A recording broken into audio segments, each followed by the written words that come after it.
Hello everyone. Before we start, make sure to like and subscribe to the channel, and leave a comment with where you're from and what time you're watching. That way, YouTube will keep showing you stories just like this one. Now, let's begin. The Kennecott copper mine in Alaska was hiring safety inspectors at double the usual rate, and nobody in town would tell me why. I'd just turned 26 that October of 2008, barely scraping by after mining school left me buried in debt, and my engineering degree wasn't worth much with the economy in free fall. The recruiter, Vernon, had this glass eye that wandered while his good one stayed locked on you, and he kept mentioning how remote the location was, repeating it like a warning dressed up as small talk. He pushed a contract across the desk with his fingertips, never quite touching the paper for more than a second, and told me I'd need to stay minimum 6 months. No exceptions, no matter what I heard or saw. The pay was enough to clear my loans and then some, enough to finally move out of my parents' basement, where I'd been camping out since graduation. Vernon's good eye twitched when I signed, and he muttered something about hoping I was different from the others. The mining town clung to the mountainside like something that didn't want to be there. All rust-stained buildings and crooked walkways that creaked under your weight. My first morning, I watched the work crews heading into the tunnels and noticed how they moved in tight formations, shoulders almost touching, nobody walking more than an arm's length from the next man. Craig, my assigned roommate, was this thick-armed drill operator who obsessively organized baseball cards by year and player stats, creating these elaborate spreadsheets that covered our kitchen table. He chewed tobacco constantly, spitting into old soup cans he lined up on the windowsill, and he had this habit of counting the miners as they entered the tunnels each morning, then counting again when they came out for lunch, and again at shift end. When I asked about the counting, he just said management didn't always keep accurate records, and somebody had to make sure everyone who went in came back out. On my third day, they assigned me to inspect Tunnel 7 with 2 veteran miners, Frank and Eduardo. Frank had been there 11 years, which apparently made him something of a miracle according to the others, and he had this peculiar way of tapping the tunnel walls every few feet with a ball-peen hammer he carried everywhere. Not for structural integrity, he explained, but to let anyone or anything in the deeper shafts know we were coming through. Eduardo, younger but still weathered from 5 years underground, kept adjusting the brightness on his headlamp obsessively, clicking it high to low to high again in patterns that seemed deliberate. They wouldn't let me walk between them, insisting I stay at the back where they could both see me. And every time we passed one of the older tunnel entrances that had been sealed with concrete, they'd go completely silent until we were at least 50 feet past it. The sealed tunnels were everywhere once you got deep enough into the mountain, these concrete slabs with dates stenciled on them going back to the 1960s. Some had official hazard signs, but others just had numbers and initials, no explanation for why they'd been closed off. I found a logbook in the safety office from 1987 that mentioned structural instabilities in sections that were nowhere near fault lines or weak rock formations. The pages for September through November of that year had been torn out, leaving just the ragged edges in the binding. When I brought it to my supervisor, a sweaty man named Briggs, who always wore the same flannel shirt, he took the book and said he'd look into it. I never saw that logbook again, but I started keeping my own notes in a personal journal I hid inside my mattress lining. The thing that really set everything in motion happened on a Wednesday morning, when the temperature dropped to -15. I was reviewing equipment manifests in the office when Craig burst through the door, his face the color of old newspaper, tobacco juice dribbling down his chin forgotten. He grabbed my shoulders hard enough to leave bruises and kept repeating that Tommy Fitzgerald's crew hadn't come up. They'd gone into Tunnel 4 at 6 that morning for routine copper vein assessment, just 3 guys with standard gear, and it was now past noon. The elevator operator, an old Vietnamese guy named Duck who wore his wife's rosary around his neck, swore he never brought them back up. But here's what made my skin prickle. Their names had been crossed off the morning roster like they'd already completed their shift, and the handwriting looked exactly like Tommy's, down to the way he curved his T's. We organized a search party immediately, though I noticed how the veteran miners kept finding excuses to delay. Someone's equipment wasn't working right. Another needed to file paperwork first. A third suddenly remembered an urgent medical appointment. Finally, it was just me, Craig, Frank, and two younger guys named Bradley and Kevin, who'd only been there 3 months. The elevator ride down felt like descending into a throat, the cables groaning in ways I'd never heard before. When we reached Tunnel 4, we found Tommy's crew's equipment scattered near the entrance. Their helmets arranged in a perfect triangle on the ground, headlamps still on and burning, pointing inward at each other. Their tools were there too, but twisted into shapes that made no sense. Drill bits bent into spirals, pickaxes with handles wrapped around their own heads like metal snakes. Frank grabbed my arm before I could touch anything, his fingers digging in hard enough that I felt it through my jacket. He pointed at the ground where I was about to step. There were scratches in the rock, deep gouges that formed words. "They make us dig ourselves out." The letters were jagged, desperate, carved by fingernails judging by the blood dried in the grooves.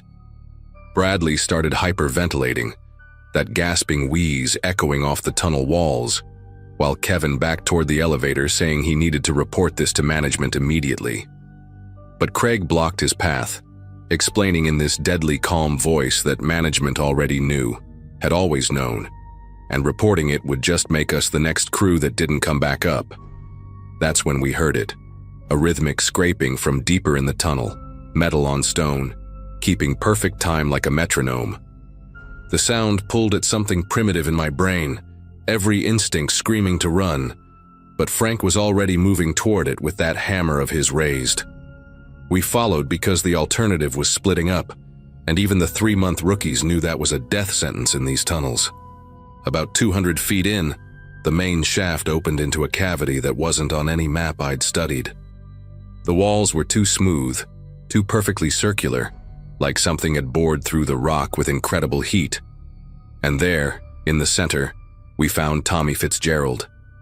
He was alone, standing with his back to us, making that scraping sound with what was left of a shovel. His clothes were shredded, hanging in strips, and his skin underneath was covered in what looked like chemical burns, these perfect circles the size of quarters all over his arms and neck. When Frank called his name, Tommy turned around and his eyes were gone. Not gouged out, but filled with this milky substance that had hardened like concrete. Tommy's mouth opened and closed like he was trying to speak, but only this wet clicking came out, like bones breaking underwater. He kept scraping that shovel against the wall in the same pattern, and I realized he was writing something, the same 5 numbers over and over, 31, 7, 85, 2, 19. Craig recognized it first, went pale as winter ash, and whispered that those were employee ID numbers of miners who'd disappeared back in 1994. Tommy's hands never stopped moving, even though the flesh was worn down to visible bone on his fingers. The shovel handle fused to his palms somehow, melted into the skin like plastic. Behind him, further in that impossible cavity, we could see the others from his crew, or what was left of them. They were partially embedded in the walls, their bodies twisted at angles that broke every law of anatomy, faces pressed into the rock but still breathing, their chests rising and falling in unison. Bradley lost it completely, started screaming about how this wasn't possible, how none of this could be real, and that's when the light started failing. Not all at once, but in sequence, like something was moving toward us from the deeper parts of the tunnel, extinguishing each light source as it approached. Frank shoved us all back toward the main shaft, practically carrying Bradley, who'd gone limp with terror. But Tommy followed us, still scraping that shovel, leaving a trail of blood and something else, this clear, viscous fluid that smelled like hot copper and antiseptic. Kevin slipped in it, went down hard, and when Craig pulled him up, we saw that the fluid had eaten through his pants, leaving these same perfect circular burns on his legs. The elevator was still there, thank God, but Duke was gone, just his rosary lying on the control panel. The beads partially melted into the metal. Frank knew how to operate the elevator from his years there, his hands steady even while the rest of us were falling apart. As we rose, that scraping sound followed us up the shaft. echoing from below, getting closer even though that should have been impossible with how fast we were ascending. The elevator suddenly lurched to a stop between levels, cables groaning like they were being pulled from below. Through the cage floor, we could see Tommy climbing up the shaft walls, his broken fingers somehow finding purchase on the smooth metal, that shovel still fused to one hand, and carving grooves as he climbed. The emergency phone in the elevator was dead, just this thick static that sounded almost like breathing. Craig started kicking at the emergency hatch, managed to get it open, and we climbed out onto the top of the elevator cage, then up the emergency ladder bolted to the shaft wall. My arms burned, muscles screaming. But the alternative was whatever Tommy had become reaching us. We made it to the surface just as the sun was setting, bursting out of the auxiliary exit like we were being born again. But the camp was empty, completely, utterly empty. Every building door stood open, papers blowing in the wind, vehicles still running with doors ajar. In the main office, we found the staff roster, and every single name had been crossed out in that same handwriting, including ours, with times of death listed as 14:33, 20 minutes before we'd even gone down to search. Craig grabbed the satellite phone to call for evacuation, but the only response was a recorded message from corporate saying the Kennecott facility had been permanently closed due to a catastrophic equipment failure, dated 3 days ago. We took the only working truck and drove 14 hours straight to Anchorage, nobody saying a word the entire time, afraid that acknowledging what happened would somehow make it follow us. The moment we reached Anchorage, Frank drove straight to the state police station. But when we tried to file a report, the officer pulled up the Kennecott mine on his computer and showed us a news article from a week earlier. According to the article, the mine had been closed for renovations since August.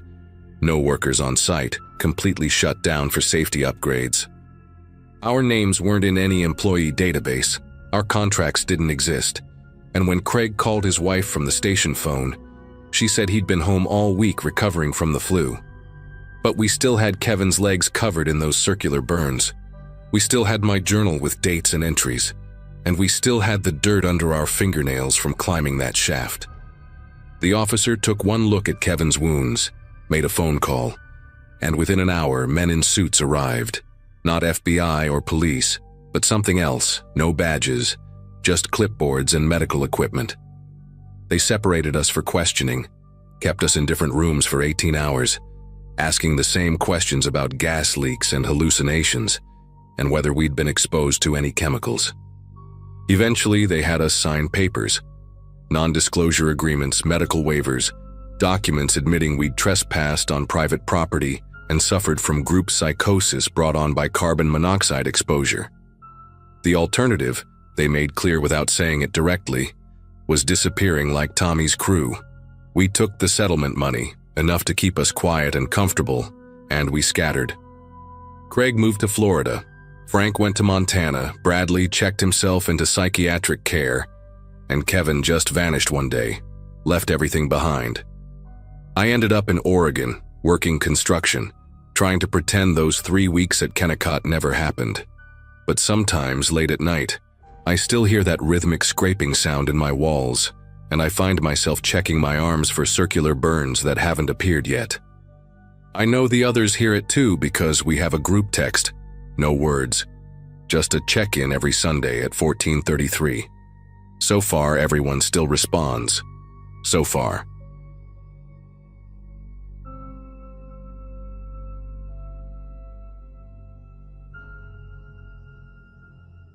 The storage room in our forensic lab basement has always given everyone the creeps, but last Saturday, I finally understood why. I'm 28, been working as a forensic anthropology grad student here in Juneau for about 6 months now, cataloging unidentified remains for the state medical examiner's office. Most days it's just measuring bones, entering data into spreadsheets, comparing dental records to missing persons reports that go back decades.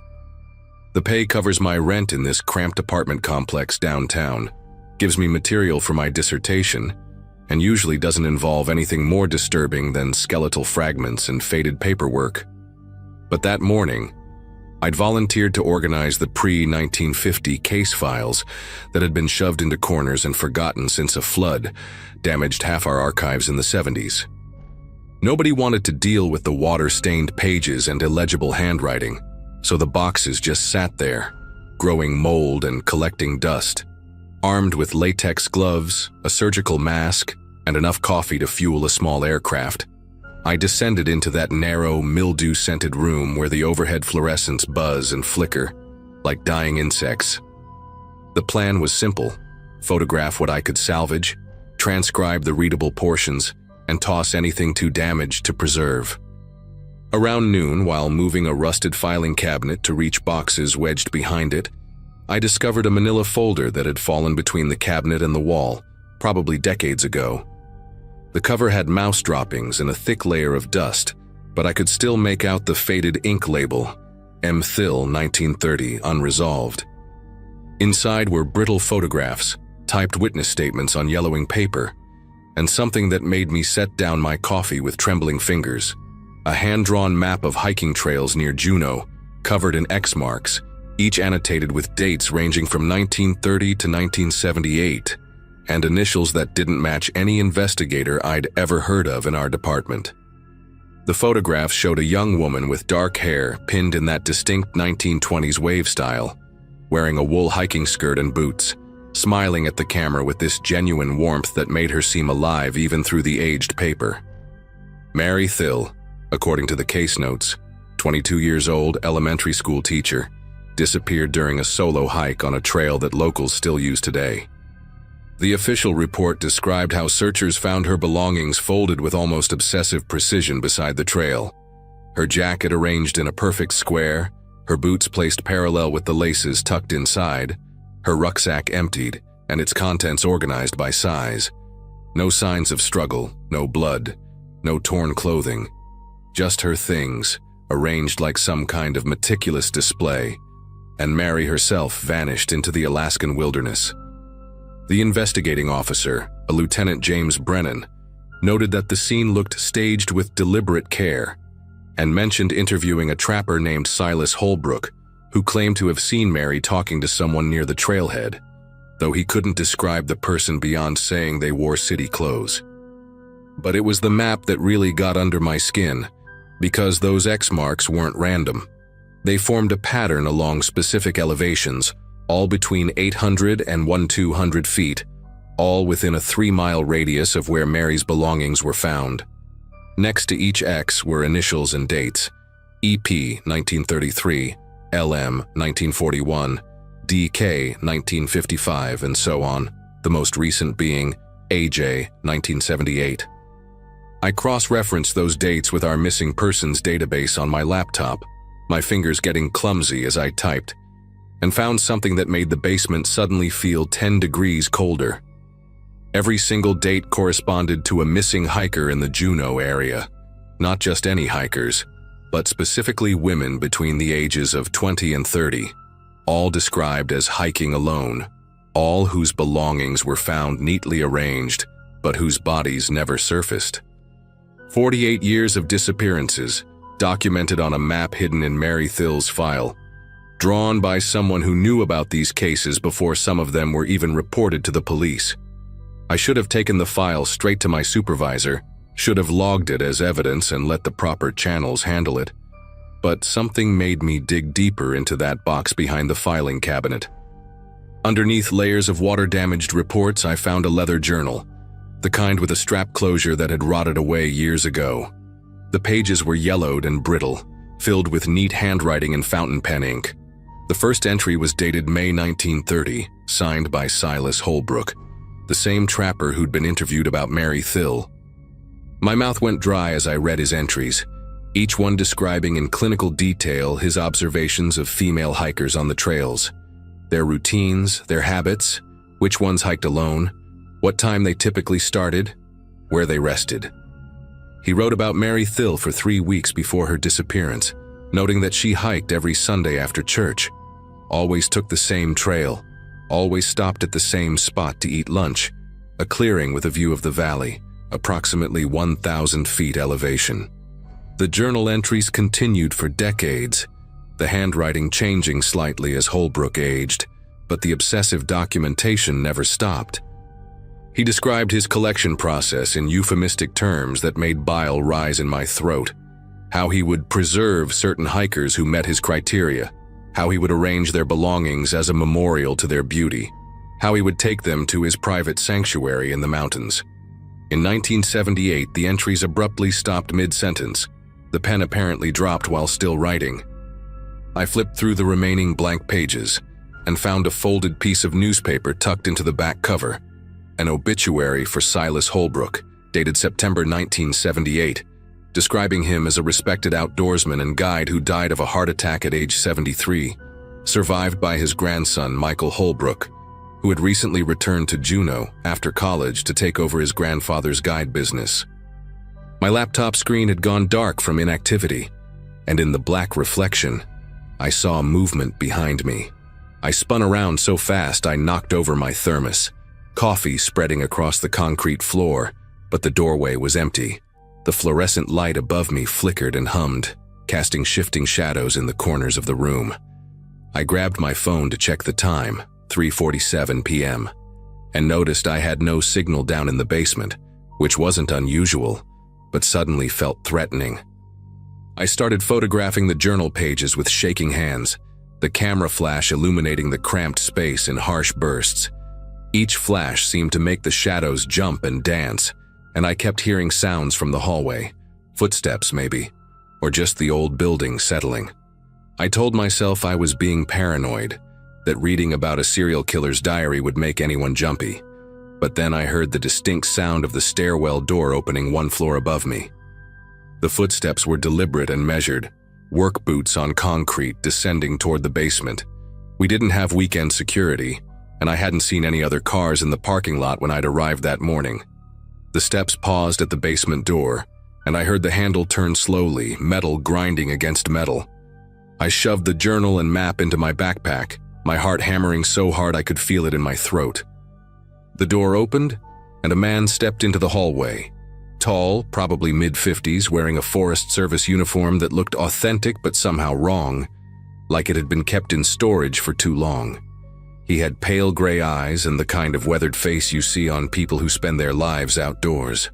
When he smiled, it was the practiced smile of someone who'd learned to mimic human warmth without feeling it. "You must be the new researcher," he said, his voice carrying a slight accent I couldn't place. "I'm Michael Holbrook.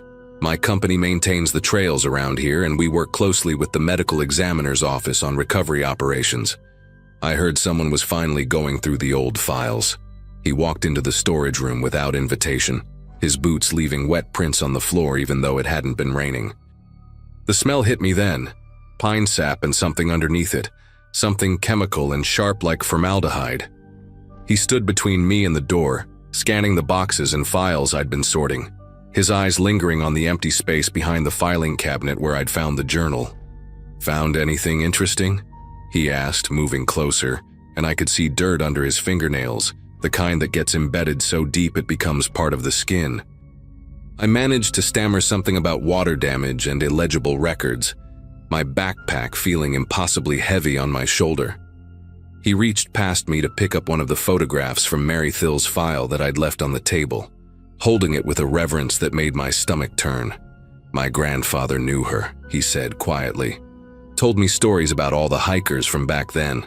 Said the mountain takes who it wants, and we shouldn't question its choices." I tried to edge toward the door, but he shifted his weight subtly, still blocking the path. "The thing about these old cases," he continued, setting down the photograph with deliberate care, "is that people today don't understand how different things were back then. No GPS, no cell phones, no emergency beacons. A person could vanish and it wouldn't be anybody's fault, just nature taking its course." His fingers traced the edge of the table, leaving a faint streak of dirt. "My grandfather taught me everything about these trails.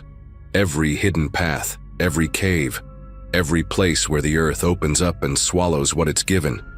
He had his special spots, places he'd take people who really wanted to understand the wilderness." The way he emphasized special spots made my skin prickle with goosebumps. He passed that knowledge to me before he died. Family legacy, you could say. Michael pulled out his phone and showed me a photo. Him standing with a group of young women in hiking gear, all smiling at the camera, dated just last month. I run guided tours now, very popular with tourists, especially solo female travelers looking for an authentic Alaskan experience.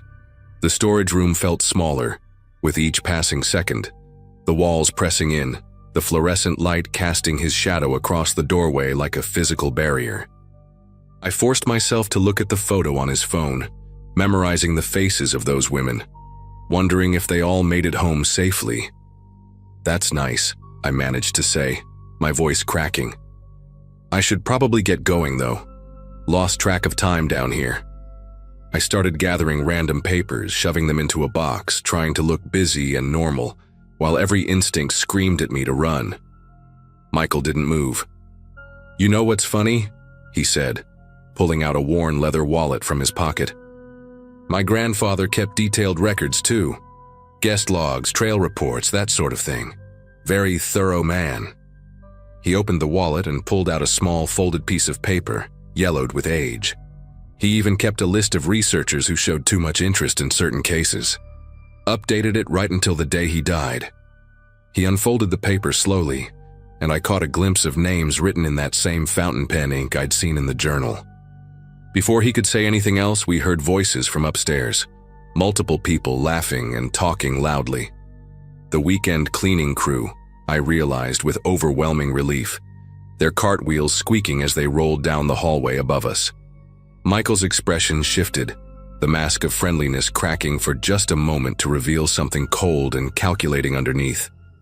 He folded the paper and put it back in his wallet, then stepped aside from the doorway. "Looks like you have company," he said, his tone light but his eyes never leaving mine. "I should let you get back to work. But hey, if you ever want to see those trails Mary Thill hiked, I'd be happy to show you. I know exactly where they found her things.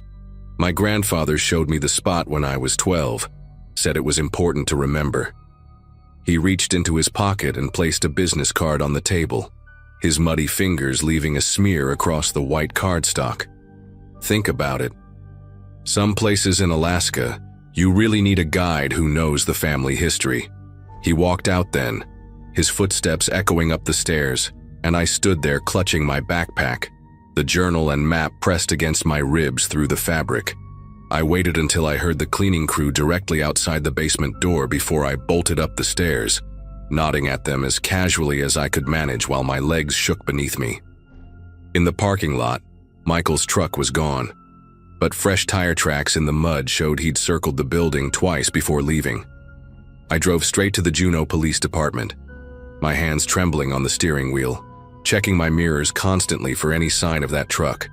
The detective on duty, a woman named Grace Navarro, listened to my story with increasing concern, especially when I showed her the photos I'd taken of the journal.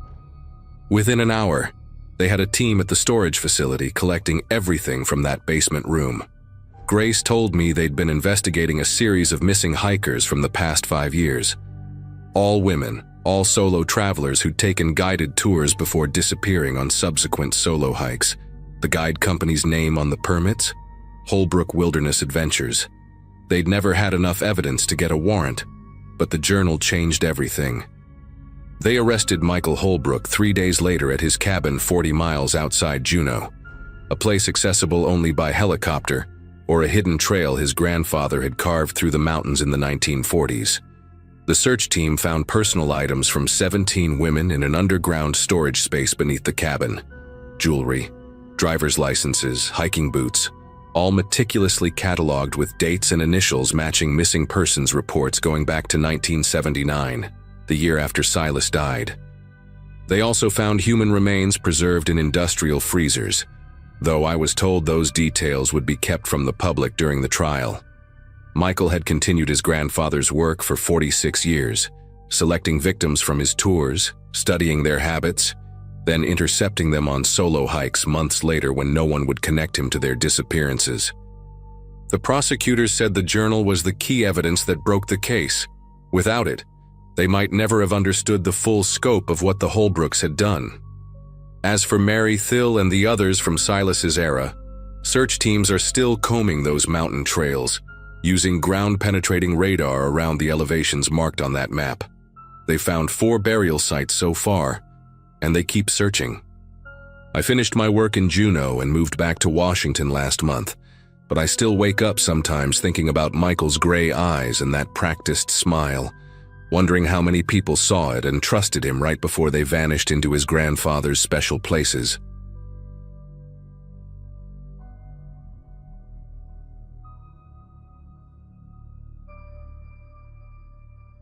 The fall of '71 found me working for a small logging outfit about 40 miles outside of Haines, up where the spruce gets so thick you can barely see 10 feet ahead. I was 32 then, had been running chainsaws since I was 16, and thought I'd seen everything those woods had to offer.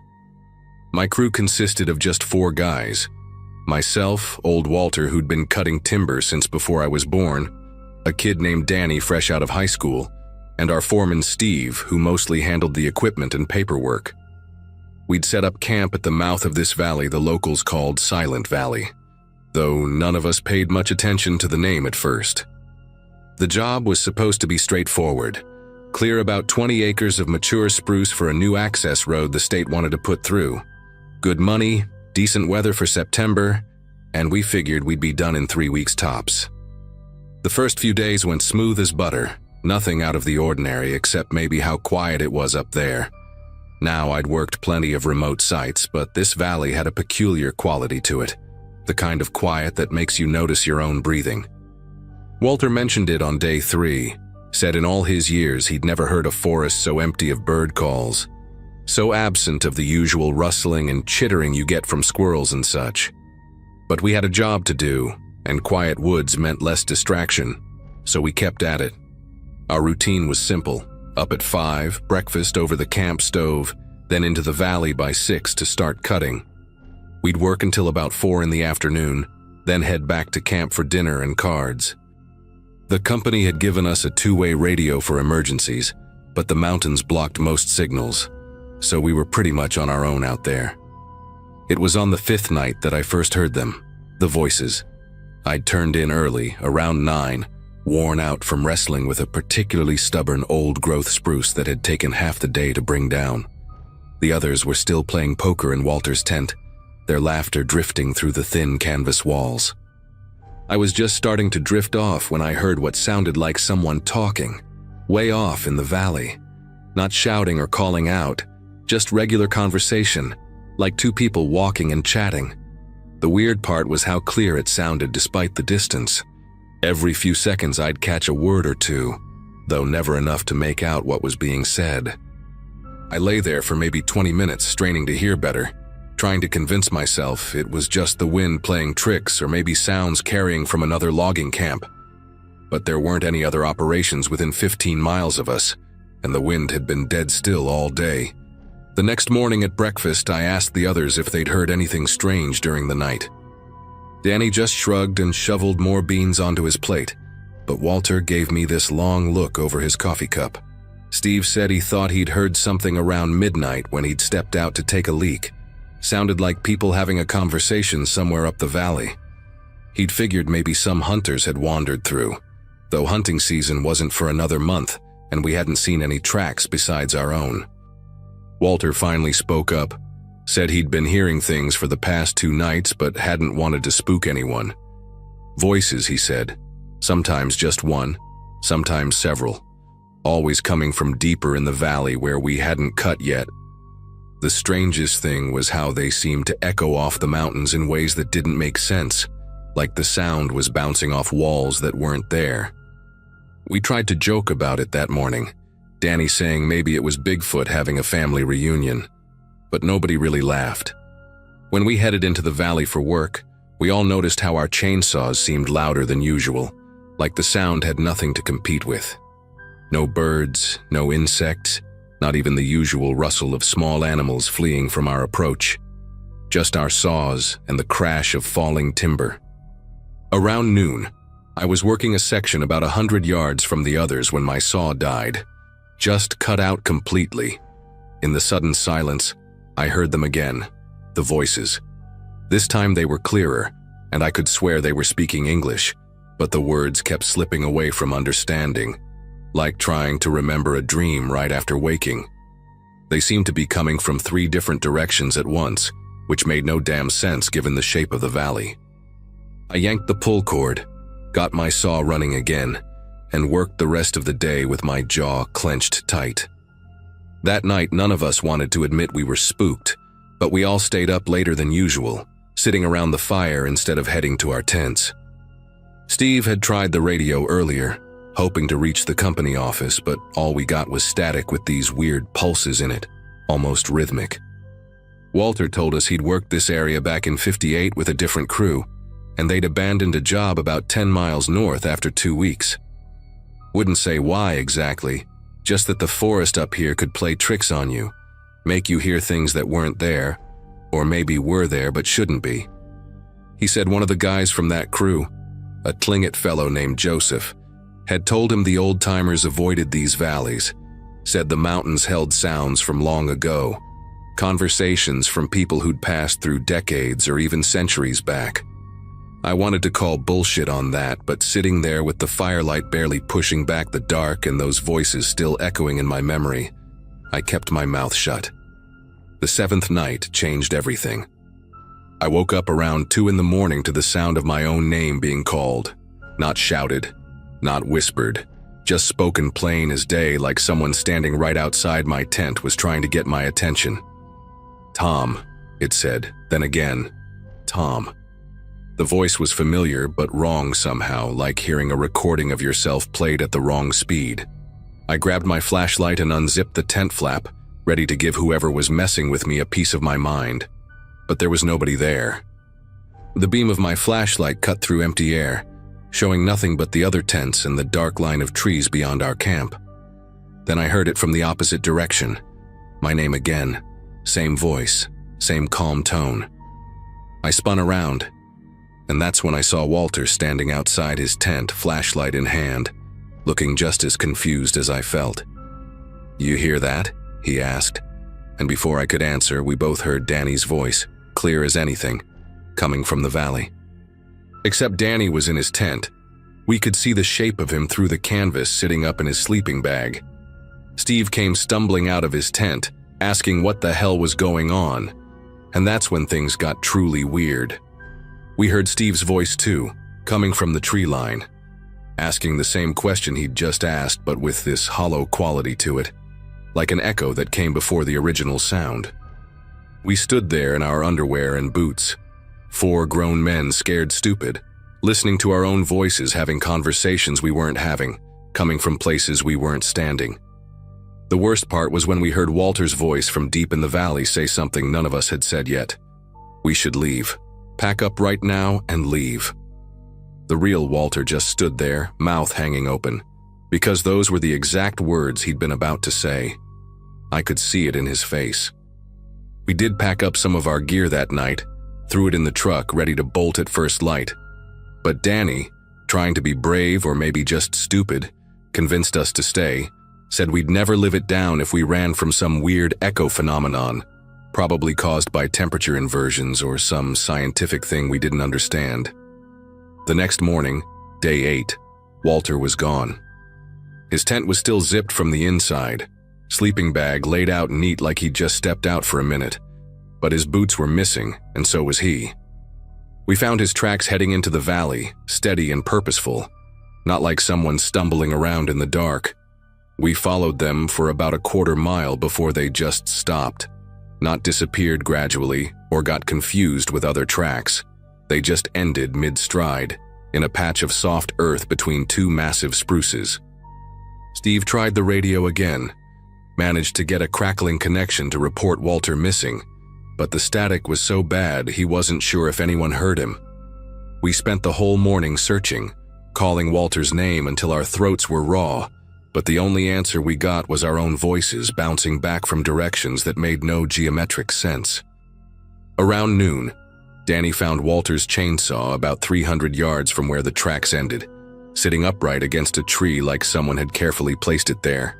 The chain was clean, the gas tank full, no sign it had been used that day. We were packing up to leave, screw the job, screw the money, when we heard Walter's chainsaw start up somewhere deeper in the valley. That distinctive Husqvarna growl was unmistakable. Walter had modified the muffler himself to give it a particular sound. We stood there paralyzed because we could see Walter's saw sitting right there in the back of Steve's truck where we'd just put it. But the sound kept going, steady and workmanlike, occasionally revving high like it was biting through wood. Steve grabbed his rifle from the truck and we headed toward the sound, though every instinct I had was screaming at me to run the opposite direction. The sound led us to a grove we hadn't cut yet, and when we got there, we found fresh-cut stumps, sawdust still settling in the air, the smell of pine pitch and bar oil heavy in the air. The cuts were clean, professional, exactly the way Walter would have done them. But there was no one there, and the sound of the chainsaw had stopped the moment we'd entered the grove. That's when Danny noticed that the trees had been cut from the inside out. The stumps were in the center of the grove, but there were no drag marks, no path cleared to get in there. It was like someone had started cutting from the middle of an untouched stand of timber. That was enough for us. We ran back to camp, threw everything in the trucks without even folding the tents properly. Just bundled everything up like our lives depended on getting out of there fast.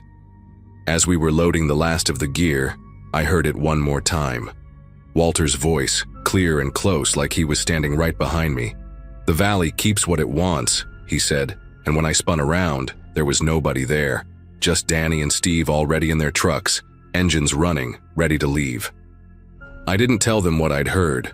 We drove out of there doing 40 on a logging road meant for maybe 15 miles per hour, tools bouncing in the truck beds, not caring if we wrecked the suspension. About 5 miles down, we passed a Forest Service truck heading up toward the valley. The ranger flagged us down, asked if we were the crew that had called in about a missing worker. Steve did the talking, told them about Walter, showed them on the map where we'd been camped. The ranger, an older guy with deep lines around his eyes, just nodded like he'd heard this story before. Said they'd send a search team up, but the way he said it, I could tell he didn't expect to find anything. They searched for 2 weeks, found Walter's body on day 12, sitting at the base of a tree about 2 miles from our camp, in an area we'd searched at least 3 times. The coroner said he'd been dead for at least 10 days, which made no sense given when he'd disappeared. No signs of injury, no animal predation, just sitting there with his eyes closed like he'd decided to take a nap and never woke up. His feet were bare and clean, no signs he'd walked 2 miles through the forest. The chainsaw sounds, the voices, the trees cut from inside out, none of that made it into the official report. The authorities blamed it on carbon monoxide from a faulty heater in his tent, said he'd wandered off disoriented and died of exposure. But his tent didn't have a heater, and it hadn't been cold enough for exposure. Steve and Danny never talked about it afterward, and I never went back to logging. I work construction now, nice and safe in town where the only sounds are the ones that make sense. But sometimes, on real quiet nights, I still hear Walter's voice saying those words, and I know that Valley is still up there, still keeping whatever it wants to keep.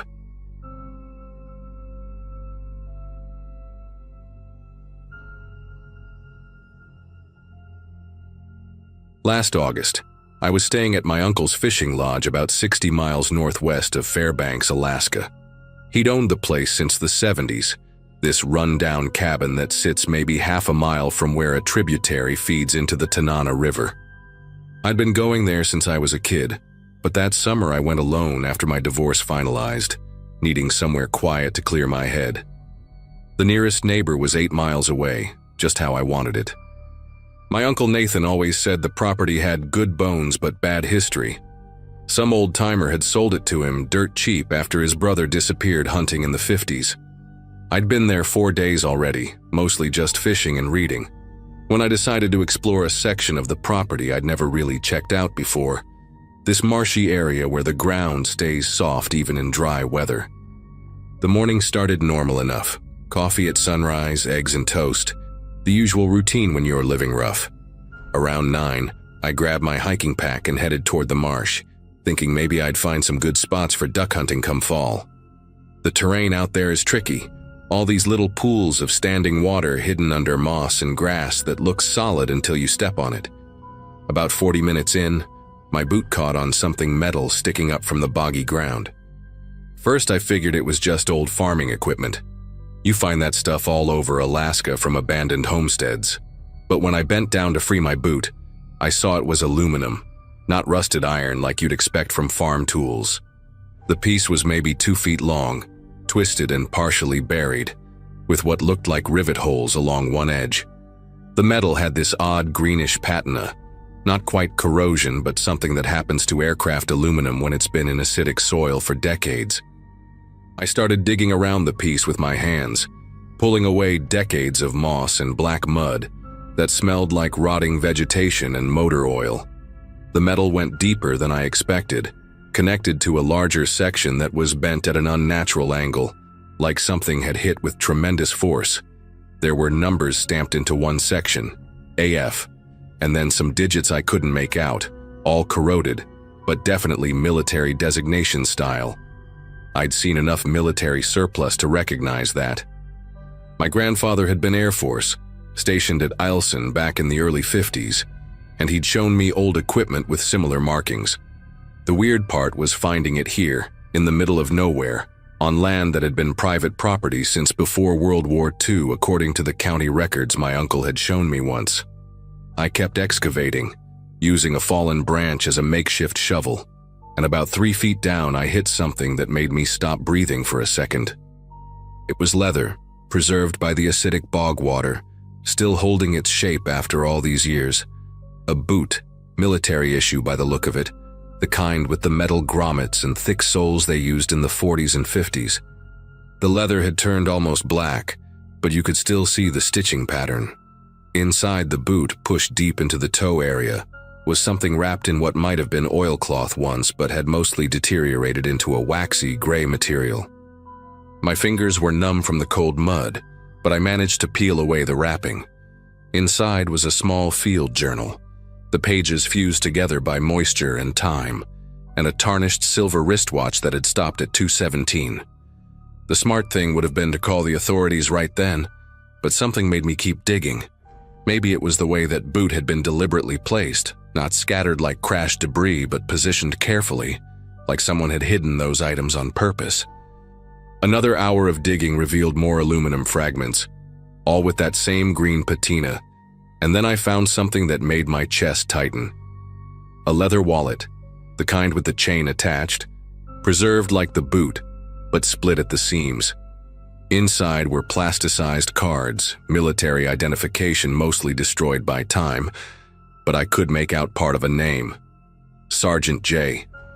Something that started with M. The birth year was partially visible, 192. There was a photograph too, protected by plastic, showing a young woman holding a baby standing in front of a white clapboard house with a peaked roof. On the back, in faded blue ink, someone had written, Betty but the rest was gone. I sat back on my heels, mud up to my elbows, staring at these remnants of someone's life scattered in this bog. The sun had moved past noon, and the shadows were getting longer between the scraggly black spruce trees that bordered the marsh. That's when I noticed something else about the debris pattern. The metal pieces weren't random. They formed a rough line heading northeast, like something had come apart in the air and scattered along a trajectory. Following that line with my eyes, I could see slight depressions in the moss, decades old but still visible if you knew what to look for. I started walking that direction, finding more pieces every 20 or 30 feet. A twisted bracket here, a section of cable there, all that same weathered aluminum with military-grade fittings. About 200 yards from where I'd found the boot, the ground dipped into a natural hollow filled with standing water the color of weak tea. The water in that hollow was maybe knee-deep, and through it I could see the outline of something massive just below the surface. My heart was hammering as I waded in, the cold water flooding my boots instantly. It was part of a fuselage, about 15 feet of it, broken open like an eggshell, but still recognizable as aircraft structure. The metal skin had those distinctive riveted panels you see on old military transports. Inside, Everything organic was long gone, but the aluminum frame members and seat brackets were still there, twisted and compressed from impact. On one intact section of the interior wall, I could make out stenciled letters, "No Step," and below that, partially obscured, USAF, followed by numbers I couldn't read. The cargo area had these heavy-duty tie-down points welded to the floor, way more robust than what you'd need for regular supplies or personnel transport. Whatever this plane had been carrying, it had been heavy and needed serious securing. What really got to me, though, was finding the jacket. It was wool, dark blue, caught on a jagged piece of metal near what would have been the rear of the fuselage section. Air Force issue from that era, with the sergeant stripes still visible on the sleeve. The name tape was there too, faded but readable. Morrison. In the chest pocket, wrapped in a rubber pouch that had somehow stayed watertight, was a folded set of orders. The paper was yellowed and fragile, but I could read the date clearly, January 15th, 1950. The text was mostly standard military language about transport duties, but one line jumped out at me. Classified cargo pursuant to operation, and then a black redaction bar that someone had applied with ink, not printed that way. Below that, coordinates that matched almost exactly where I was standing, except these weren't supposed to be a destination. They were marked as Checkpoint Alpha, with a final destination of Elmendorf Air Force Base. I was so focused on reading those orders that I didn't hear the helicopter until it was almost on top of me. The sound came fast, that distinctive thump, thump, thump echoing off the hills, and when I looked up, a white and blue civilian bell was circling low, maybe 300 feet up. No markings I could see except for a registration number. It made two tight circles, and I could see someone in the passenger seat with what looked like a camera or binoculars pointed right at me. Then just as suddenly as it appeared, it banked hard and headed southeast toward Fairbanks. The whole thing lasted maybe 90 seconds, but every hair on my neck was standing up. In 20 years of coming to this property, I'd never seen aircraft fly that low over this area, except for the occasional bush plane heading to the villages up north, and those never circled like that. I grabbed everything I could carry, the journal, the watch, the wallet, the orders, and stuffed them in my pack, then started back toward the cabin fast. The sun was getting low, maybe 3 hours of light left, and I kept checking the sky every few seconds. My mind was racing through the implications. This crash site had been here for over 70 years, undiscovered on private land, and within hours of me finding it, someone was already surveying the area. By the time I made it back to the cabin, my shirt was soaked through with sweat despite the cool evening air. I locked the door, something I never did out there, and spread the items on the kitchen table. That's when I noticed something I'd missed before. The field journal's pages were fused, but the edges had writing and one partial sentence was visible. Cargo is reactive to, and then nothing. The next visible fragment said, men showing symptoms of, and the rest was destroyed by water damage. Around 8 that evening, I heard vehicles coming up the access road, multiple engines, heavy ones. Through the window, I saw 3 black SUVs pull up, no government plates but that unmistakable federal look. 6 people got out, all in outdoor gear like they were just hikers or hunters, but the way they moved was too coordinated, too purposeful. The man who knocked on my door was probably 50, gray hair and a military cut, friendly smile that didn't reach his eyes. He introduced himself as Mr. Carlson from the Environmental Protection Agency, said they'd received reports of possible contamination in the area, old military waste from Cold War operations. Did I know anything about that? Had I noticed any unusual debris, any metal fragments, anything that seemed out of place? His tone was casual, but 2 of his colleagues were already walking the perimeter of the cabin, and I could see one talking into a radio, eyes scanning the tree line. I played dumb, said I'd just been fishing, hadn't seen anything unusual. Carlson nodded, handed me a business card with just a phone number, no agency logo, no address. He said if I remembered anything or found anything unusual, I should call immediately, that some old military materials could be hazardous even after all these years. Then he asked, almost like an afterthought, if I'd taken any photos that day, maybe for social media, anything that might help them identify contamination areas. When I said no, he smiled again and said they'd be conducting a survey of the area over the next few days, suggested it might be safer if I headed back to town until they completed their assessment. It wasn't technically an order, but the way he said it, the way those other 5 people stood around my cabin, I knew I didn't have a choice. I packed up that night, and as I drove out, I saw lights through the trees heading toward the marsh, lots of them, like a whole operation mobilizing. I kept the items, still have them, drove straight through to Anchorage that night and put them in a safety deposit box before checking into a motel. The next morning, I called my Uncle Nathan to tell him about the EPA inspection at his property. He went quiet for a long time, then said something that made my blood chill. His brother, the one who disappeared hunting in the 50s, he'd been found 3 weeks after going missing, dead from what they called exposure, but Nathan's father never believed it. The body had strange burns on the hands and face, hair falling out, symptoms the local doctor couldn't explain but told the family not to discuss. The death certificate just said exposure and dehydration. Nathan's father had spent years trying to get answers, writing to the Air Force, to congressmen, to anyone who would listen, always asking about what had happened in January 1950, about what fell from the sky that winter. He'd never gotten a single response, just visits from federal agents telling him to stop asking questions for his family's safety. 2 weeks later, I went back to check the site.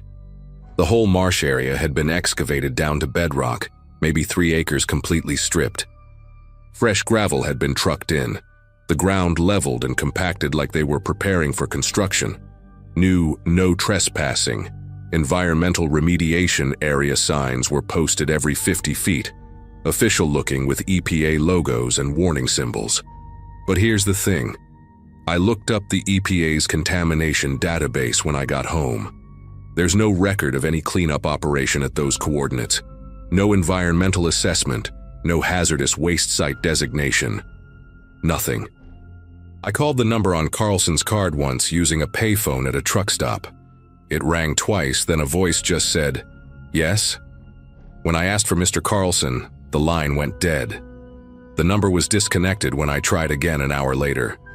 I still check online sometimes, searching for any mention of that 1950 flight, cross-referencing the names Morrison and Betty with missing aircraft reports. Every few months, a link I've bookmarked goes dead, a database entry disappears, another piece of the puzzle gets scrubbed away. But I kept those items, and sometimes I pull them out and look at that photograph of Betty and her baby, wondering if they ever knew what really happened, if they're still out there somewhere, getting old now, still waiting for answers about why their father never came home.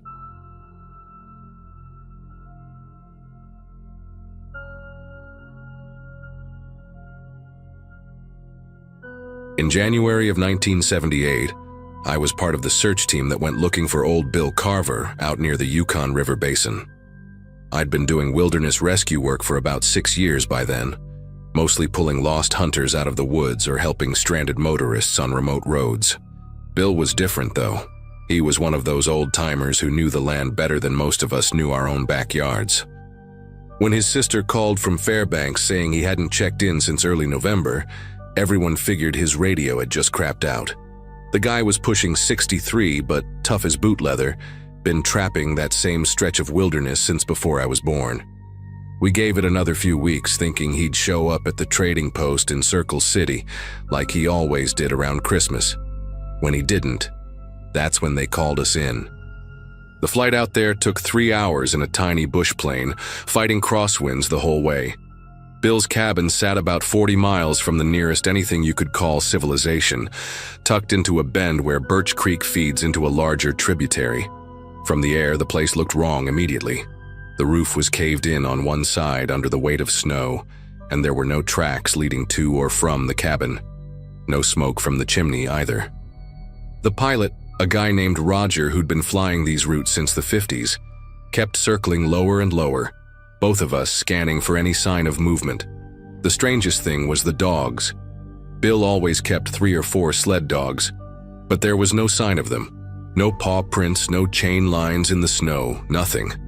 Roger set us down on the frozen creek about a quarter mile away, and I remember the silence when he cut the engine.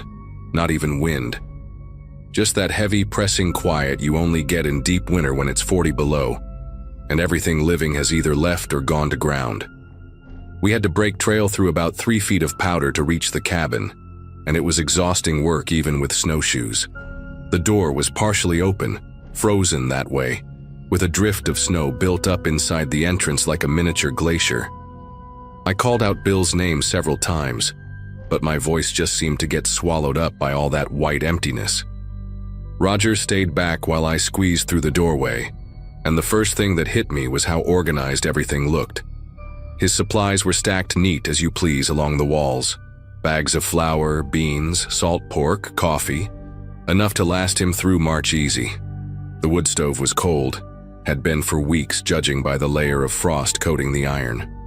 His bunk was made up tight with military corners, the wool blankets pulled smooth. Even his tools were laid out on the workbench like he'd just finished cleaning them. The only thing out of place was a chair pulled up to the small table by the window, and on that table was his journal, still open. The journal was one of those thick leather-bound books, the kind they used to sell at the trading posts specifically for trappers to keep records in. Bill's handwriting was small and precise, the cursive loops of someone who'd learned penmanship back when they still taught it proper in schools. Most of the entries were what you'd expect: trap yields, weather observations, notes about animal movements. But starting around mid-November, things got strange. He wrote about wolves, lots of them, more than he'd ever seen in 40 years of working that territory. At first it was just observations. 7 wolves passed the cabin heading north at dawn, or fresh tracks by the woodpile, big male, probably 140 pounds. Then the entries started getting longer, more detailed. He described how they'd circle the cabin at night, not howling, just walking round and round in the snow. He'd counted them by their eyes reflecting his lantern light through the window, sometimes 12, sometimes 15. Once he wrote 23, though he added a question mark like he didn't quite believe it himself. By late November, Bill's entries took on a different tone entirely. He wrote about how the wolves had stopped hunting, stopped moving on like they should. They just stayed, always within sight of the cabin during the day, sitting in the tree line like they were waiting for something. He'd tried firing his rifle over their heads to scare them off, but they didn't even flinch. One entry from November 28th stuck with me because of how he'd pressed the pencil so hard into the paper it nearly tore through. They know I'm alone. Somehow they know. He started rationing his ammunition after that, stopped going out to check his trap lines. The last few entries described how he'd hear them on the roof at night, their claws scraping against the tin as they walked back and forth above his bunk. He'd reinforced the door with extra boards, moved all his food into metal containers. On December 3rd, he wrote that his dogs had gone silent in their shed out back. Not barking, not whining, just quiet. When he looked out the window the next morning, the shed door was open and the dogs were gone. No blood, no signs of struggle, just gone. The final entry was dated December 7th, and it was only 3 lines long. No more firewood inside, have to go to the pile. They're sitting in a perfect circle around the cabin now, about 30 feet out.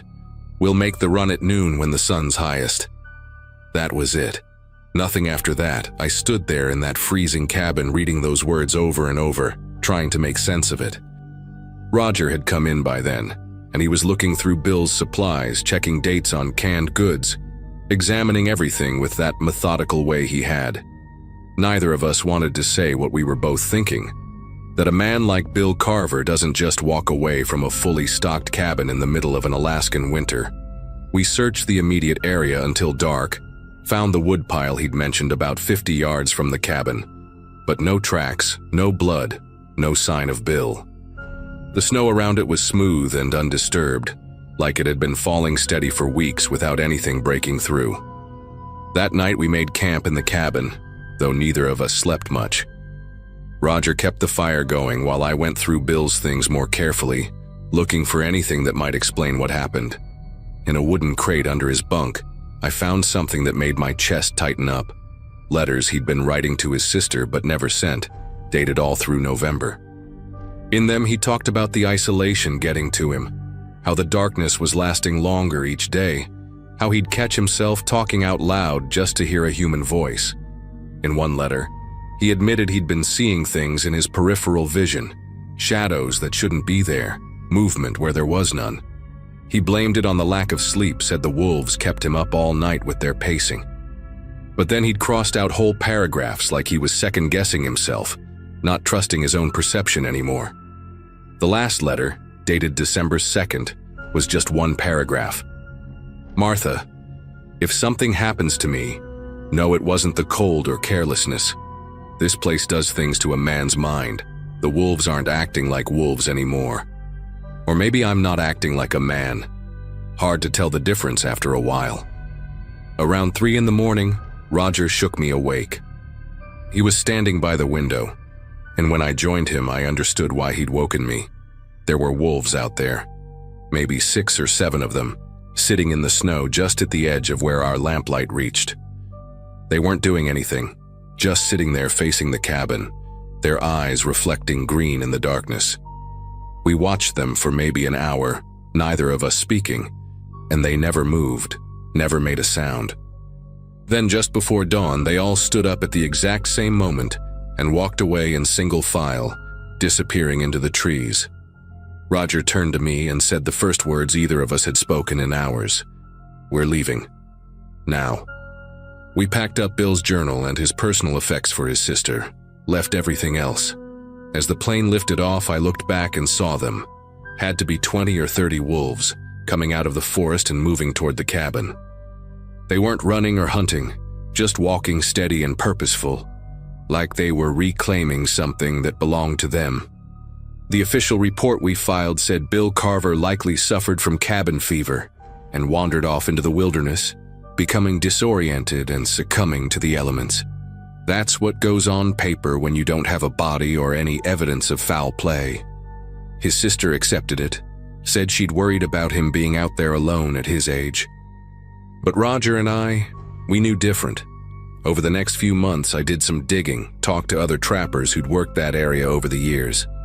Turns out Bill wasn't the first to disappear from that particular stretch of land. An old Athabascan man in Circle City told me his grandfather used to trap there in the 1920s, but abandoned it after one winter. Said the wolves in that region weren't right, that they remembered things, held grudges maybe. He wouldn't elaborate, just shook his head and changed the subject. I found records of 3 other trappers who'd gone missing in that same area between 1951 and 1969. All of them experienced outdoorsmen. All of them vanished without a trace during winter months. I went back once the following summer with a small team to do a more thorough search. The cabin had completely collapsed by then, just a pile of rotting logs and rusted metal. We found bones scattered around the area, too old to be Bill's, and when we sent them to the university for analysis, they came back as a mix of caribou, moose, and dog remains. But there was one set that the lab couldn't identify, said they were similar to human but not quite right. Like the proportions were off somehow. They wanted to do more tests, but the samples got lost in shipping back to Anchorage, if you can believe that.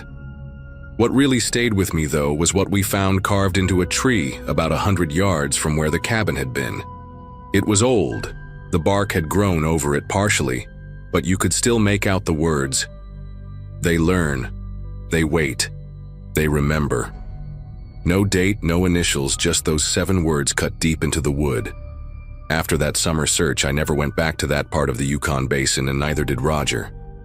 He quit flying bush routes altogether about a year later, moved down to Ketchikan to fly tourists around instead. We never talked about what we saw that morning, but I know it changed something in both of us.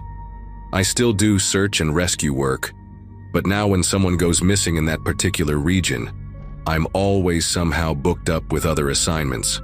Call it cowardice if you want, but there are places in Alaska that don't belong to us, never have.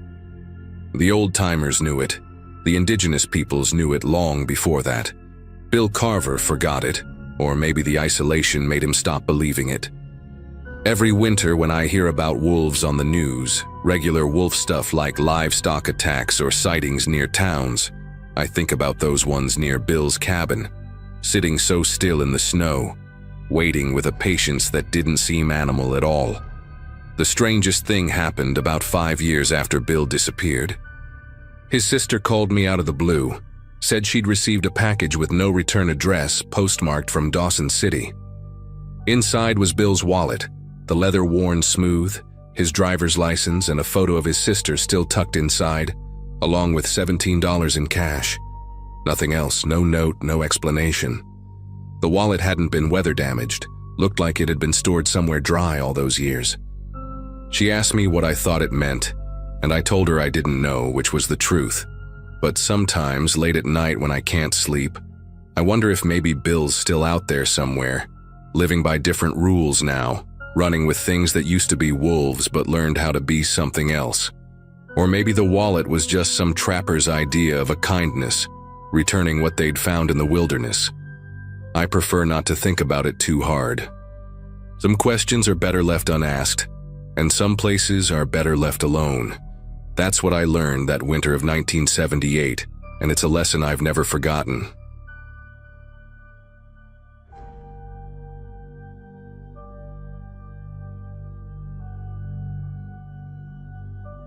The research station on San Nicolas Island only had running water for 2 hours each morning, and I'd just finished my cold shower when Dr. Harrison knocked on my door with the news that would change everything. I was 26 that summer in 2001, fresh out of my marine biology PhD program at UC San Diego, working my first real field assignment studying pinniped behavior off the California coast. The island stretched barely 3 miles long, all volcanic rock and stubborn coastal scrub, with a small facility that housed 6 researchers during peak breeding season.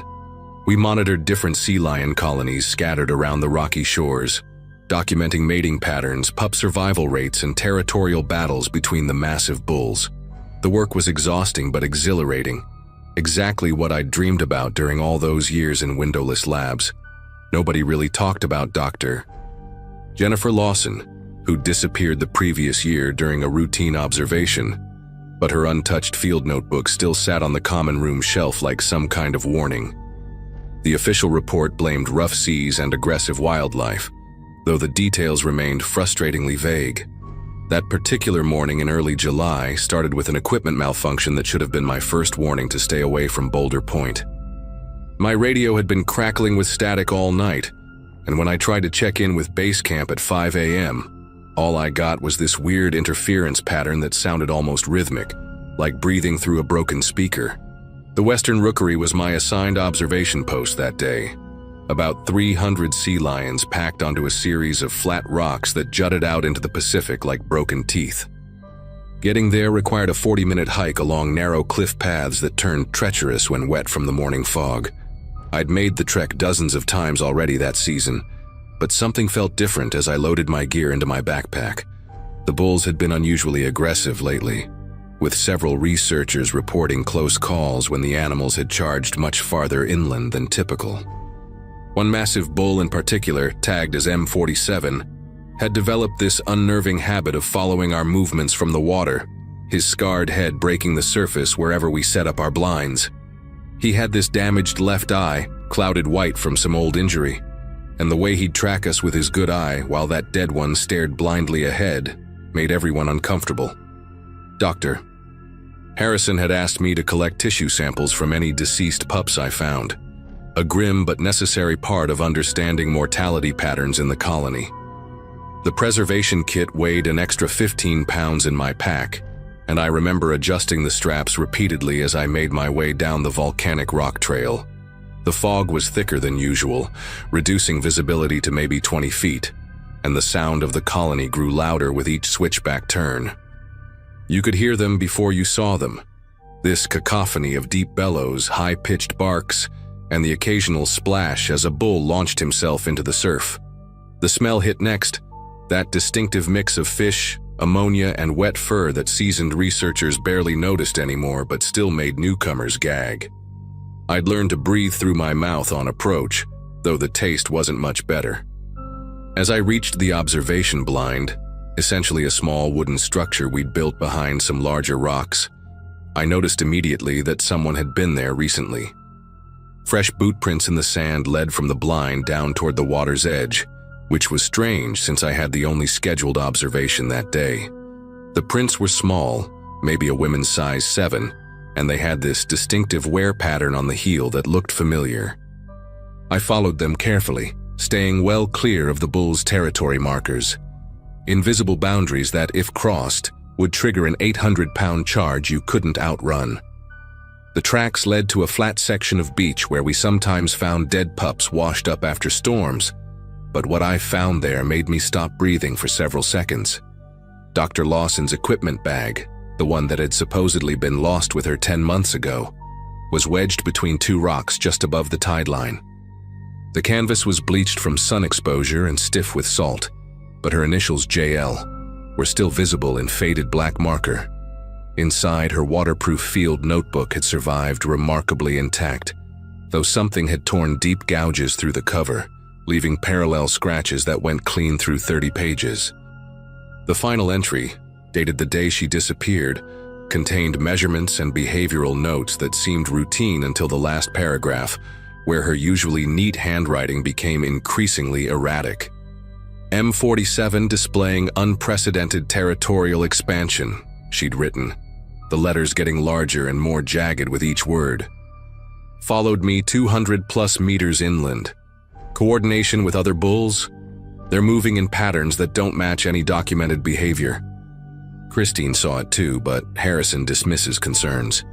The juveniles won't enter the water when M47 is near. They know something. The entry cut off mid-sentence, with a long ink streak trailing off the page like she'd been interrupted while writing. I photographed each page with shaking fingers, trying to document everything before deciding what to do next.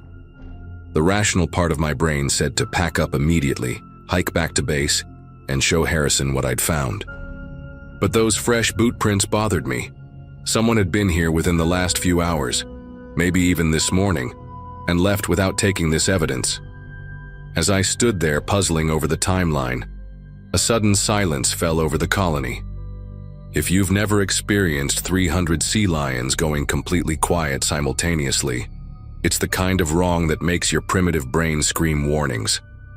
I turned slowly toward the rookery and saw something that shouldn't have been possible according to everything I'd learned about pinniped behavior. The bulls had formed a semicircle at the water's edge, all facing the same direction, inland, toward where I stood. M47 was in the center, that milky eye catching the morning sun through the fog, and his massive head was lowered in what looked like a hunting posture. The females and pups had retreated to the furthest rocks, pressed together in tight groups, their usual barking replaced by low, anxious rumbles. In 15 years of studying marine mammals, I'd never seen anything remotely similar to this coordinated positioning. My hand moved instinctively to the radio clipped to my belt, but all I got was that same rhythmic static when I tried to call base. The bulls began moving then, not the typical aggressive rushing you'd expect, but this slow, deliberate advance up the beach, maintaining their formation. They covered ground with surprising coordination, using their front flippers to haul their bulk forward while their back flippers provided stability. The preservation kit in my backpack contained a flare gun for emergencies, and I fumbled for it while backing slowly toward the cliff path. Rule number 1 in wildlife research: never run from a predator. But these weren't acting like predators. They moved with the patient inevitability of something that knew its prey had nowhere to go. 30 meters separated us when I fired the flare into the air, the bright red burst momentarily visible through the fog. The sound should have startled them, sent them scrambling back to the water in typical pinniped fashion. Instead, they paused for maybe 3 seconds, then resumed their advance. M47 made this sound I'd never heard from a sea lion before, something between a growl and a clicking that the others seemed to respond to, adjusting their positions slightly. My grandfather had fought in Korea, and he once told me about how the enemy would use psychological tactics, coordinated movements designed to break morale before physical contact. Watching those bulls advance with such unnatural precision reminded me of his stories, except these were animals that shouldn't have been capable of that level of strategic thinking. The cliff path was only 10 meters behind me when I heard the splash. Not the chaotic splashing of animals entering water, but something deliberate and measured. I risked a glance back toward the ocean and saw more bulls emerging from the surf, cutting off any escape route along the beach. They moved to flank the first group, creating what any military tactician would recognize as a pincer movement. That's when I noticed the bones scattered among the rocks near the water's edge, too large to be from fish, too weathered to identify clearly, but arranged in small piles that looked deliberately placed. The fog was lifting slightly, and in the improved visibility, I could see scratch marks on the volcanic rocks leading up from the beach, deep gouges that followed the same paths the bulls were now taking. These weren't random territorial markings. They formed clear routes worn down by repeated use. My mind raced through possibilities, trying to make sense of what I was witnessing when I heard human footsteps on the path above me.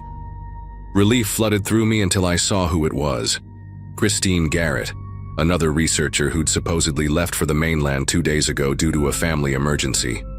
Her clothes were filthy, covered in what looked like dried algae and sand, and her hair hung in salt-stiffened clumps around her face. But it was her expression that made my stomach clench, completely blank, like she was sleepwalking with her eyes open. She moved down the path toward me with mechanical precision, her bare feet seemingly unbothered by the sharp volcanic rocks. Behind her, I could hear more footsteps, and within moments, I saw 2 more figures emerging from the fog, Dr. Phillips and Mark Reeves, both researchers who'd been reported missing from other monitoring stations along the California coast over the past 18 months. They all had that same vacant stare, their movements synchronized in a way that matched the bull's formation below. Christine's mouth opened, and she made a sound that wasn't quite human. It was that same clicking growl M47 had produced, except coming from human vocal cords, it sounded broken, wrong. The bulls responded immediately, shifting their formation to create an opening, a clear path that led directly to the water's edge where the bone piles waited. The realization hit me with brutal clarity. Jennifer Lawson hadn't drowned or been killed by aggressive wildlife. She was probably out there somewhere, just like Christine and the others, living in some nightmare existence between human and something else. The preserved tissue samples in my pack suddenly took on a different meaning. Maybe Harrison knew exactly what was happening here and needed proof before anyone would believe it. I scrambled up a steep section of rocks, ignoring how the volcanic surface tore through my pants and left bloody scratches on my palms. The 3 researchers followed with inhuman persistence, never speeding up or slowing down, maintaining that steady, purposeful pace. Above them, I could hear a helicopter approaching. The supply run wasn't scheduled for another week, which meant someone at base had received my flare signal after all. The bulls below began retreating toward the water, their formation dissolving as quickly as it had formed, returning to typical sea lion behavior as if a switch had been flipped. Christine and the others stopped their pursuit, standing perfectly still on the trail, their heads tilted at identical angles as they listened to the approaching aircraft. The helicopter landed on the emergency pad near Boulder Point, and 2 Coast Guard officers jumped out along with Dr. Harrison himself. I ran toward them, waving frantically, trying to form coherent words about what I'd witnessed. But when I turned back to point at Christine and the others, they were gone. No trace of them on the trail, no footprints in the sand, nothing. The bulls had dispersed across the rocks in normal resting positions, looking like any other sea lion colony on any other day. Harrison grabbed my shoulders, his face tight with an expression I couldn't read. "Did you get the samples?" he asked, his voice urgent but controlled. When I nodded, still gasping for breath, he immediately took my backpack and handed it to one of the officers. "We need to evacuate now," he said, guiding me firmly toward the helicopter. "There's been an incident at the mainland facility. Contamination from the lab. We're shutting down all field stations." As the helicopter lifted off, I pressed my face to the window, watching the island shrink below us. For just a moment, I swear I saw them. At least a dozen figures standing waist-deep in the surf, completely still, all facing our departing aircraft. Harrison never let me file an official report about what happened that day. The program was suspended indefinitely, officially due to budgetary constraints following a laboratory contamination event. The tissue samples I'd collected disappeared into some bureaucratic void, and my questions were met with increasingly stern warnings about the NDAs I'd signed. 6 months later, I found a different career path, teaching high school biology in Ohio, about as far from the ocean as I could get. But I kept Dr. Lawson's notebook. I'd hidden it in my personal gear before Harrison could confiscate it. Every few years, I checked the marine biology journals, looking for any mention of unusual pinniped behavior or missing researchers along the Pacific coast. There are patterns if you know what to look for. Stations that close suddenly, researchers who transfer without notice, and always reports of unusually aggressive bull sea lions that witnesses describe as moving with almost human intelligence. The island is still off limits, designated as a protected wildlife sanctuary with no human access allowed. Sometimes I wonder if Christine and the others are still out there, standing in the surf, waiting for the next research team to arrive. The last entry in Lawson's notebook, the one I never showed Harrison, was just 2 words written over and over down an entire page.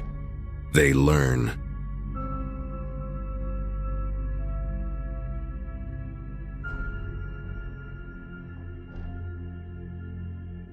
The job on the North Slope was never glamorous, but it paid enough to keep me coming back season after season.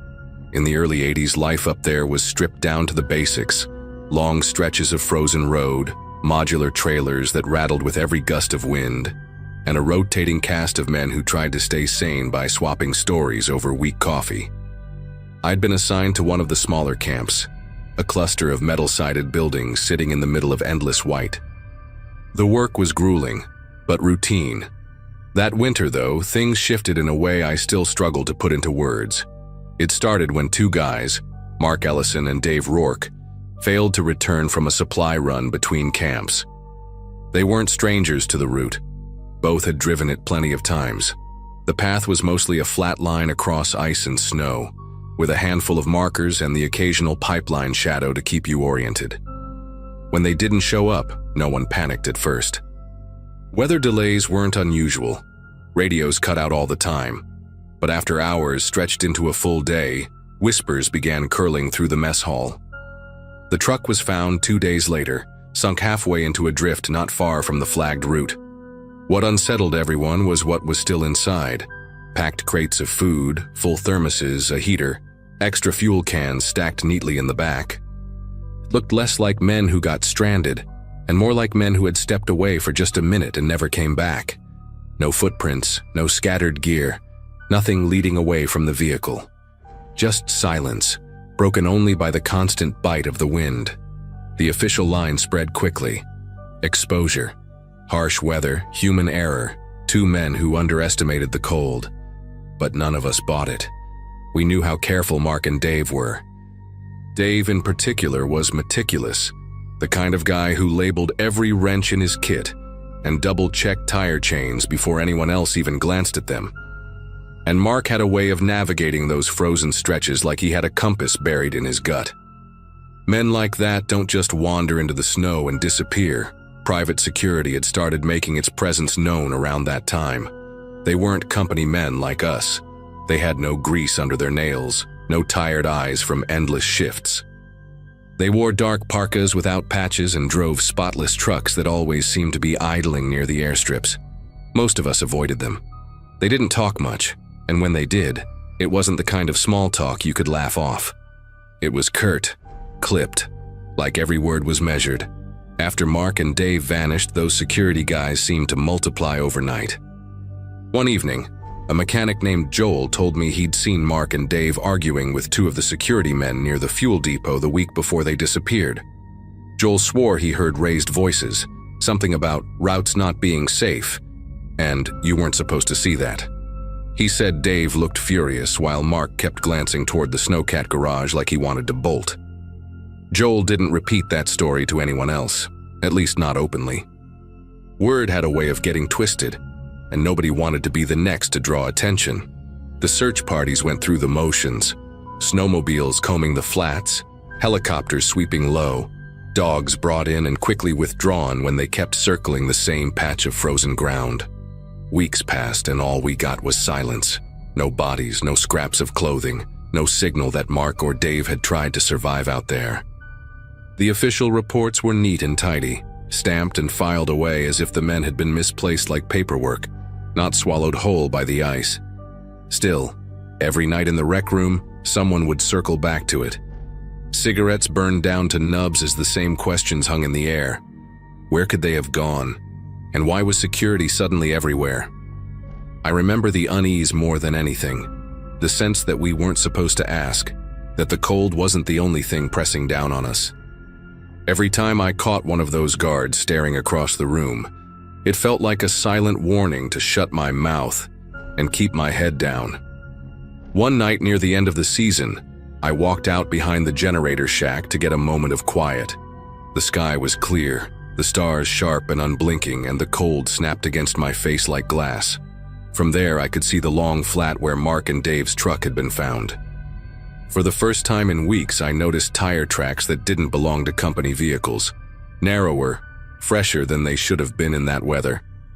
By morning, those tracks were gone, buried under a suspiciously uniform layer of plowed snow.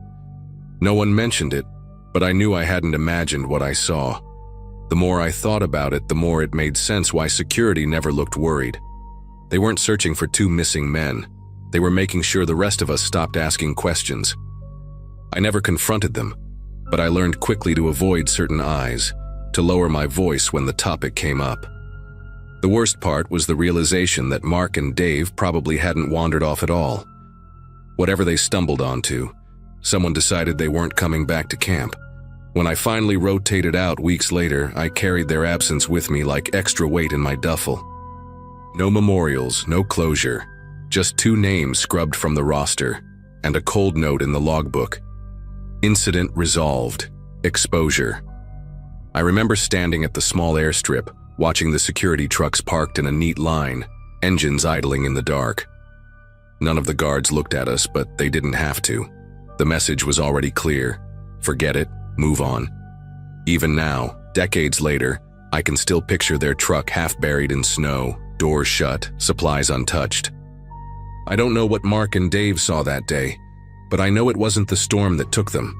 And whenever I think about those weeks on the North Slope, it's not the cold or the endless dark that unsettles me.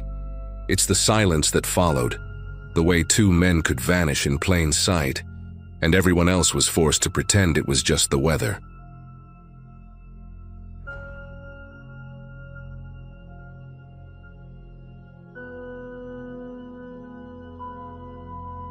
I never imagined a quick walk across campus could turn into the kind of memory that still claws at me decades later.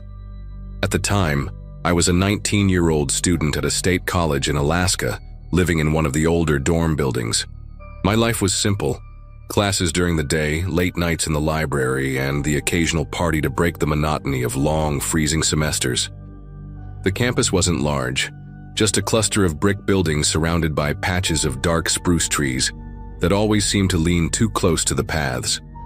Nights were especially quiet, and walking alone was something most of us did without thinking twice. That night I had been at a small gathering in an off-campus house where students usually went after midterms.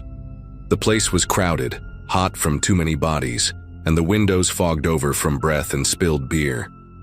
I remember laughing with a girl from my sociology class while holding a cup of warm soda, when I noticed how late it had gotten. My dorm was less than a 10-minute walk, and the idea of getting some sleep in my own bed sounded better than forcing more conversations.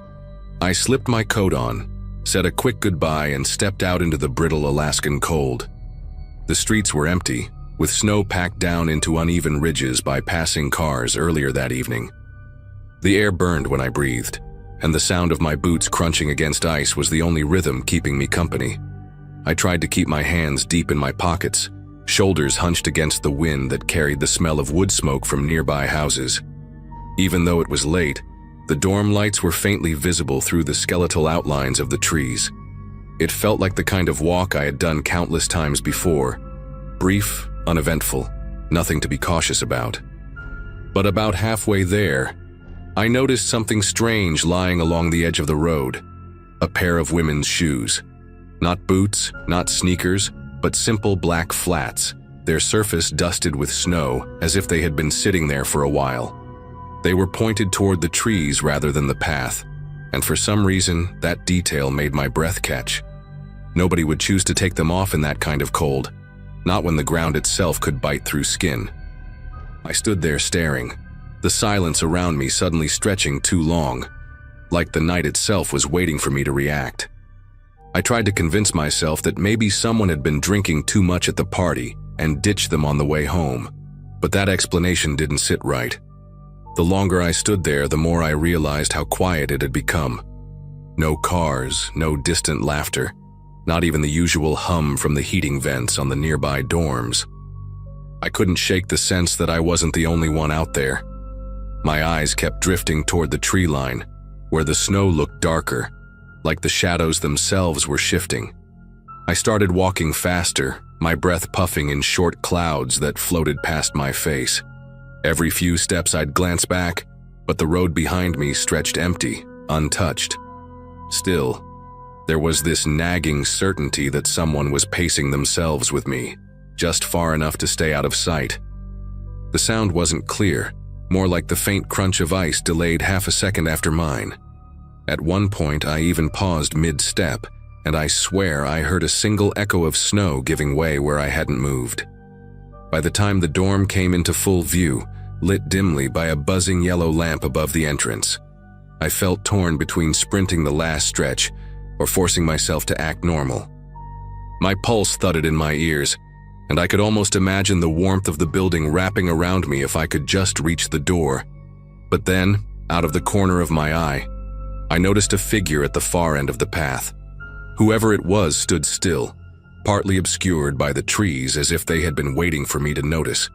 The shape didn't move, didn't wave, didn't step closer, just watched. I told myself not to stop. I fixed my gaze on the dorm entrance and pushed forward, but every step felt like it dragged, like the ground itself wanted to keep me there. My shoulders prickled as though I was under a spotlight, even though the path was swallowed in near darkness. When I finally reached the door and pulled it open, I let the heavy wood slam behind me with a force I hadn't intended. Only then did I risk one last glance through the glass window. The figure was gone, and the shoes by the road remained the only proof that anything had been there at all. The next morning, word spread that campus security had found those same black flats still sitting by the road. Students whispered about them in the cafeteria, speculating about who might have left them there. A girl swore she had seen a tall man hanging around the library that week, always pretending to read but never checking out books. Another mentioned someone had been spotted near the women's dorms late at night, just standing by the lampposts until the lights buzzed out. No one could point to a name, and no one seemed brave enough to report more than rumors. For days after, I avoided walking anywhere alone. Even daylight felt different, like the shadows stretched a little too far, and every door I passed could hide someone waiting. I remember clutching my textbooks against my chest in a way that made my arms ache, as if that extra layer would somehow protect me. The sight of boots, sneakers, any kind of footwear abandoned in the snow would make me shiver. The smallest details, like a car idling too long in the parking lot, suddenly meant something darker. The campus gossip only fueled it, but deep down I knew what I had seen wasn't just imagination. Eventually, police became involved, though they said little publicly. No one was arrested, and no official explanation was ever given about the shoes. Time dulled the sharp edge of fear, but every so often the memory crept back, especially whenever I walked that same stretch of road and glanced toward the tree line. There was always that quiet question in the back of my mind. Did someone follow me that night, waiting for me to make the same mistake someone else had? Or had I narrowly escaped whatever had already happened to another girl? I graduated and left the state, but whenever I hear about unsolved cases from that campus, the image returns. Black flats half buried in snow, and a figure standing too still among the trees. It's been years, and I've built a life far from that dorm, but the fear never really left. I never told anyone in detail what I saw that night, not the way I'm telling it now. Maybe putting it into words is the only way to explain why I still can't walk alone at night without feeling the weight of someone's eyes.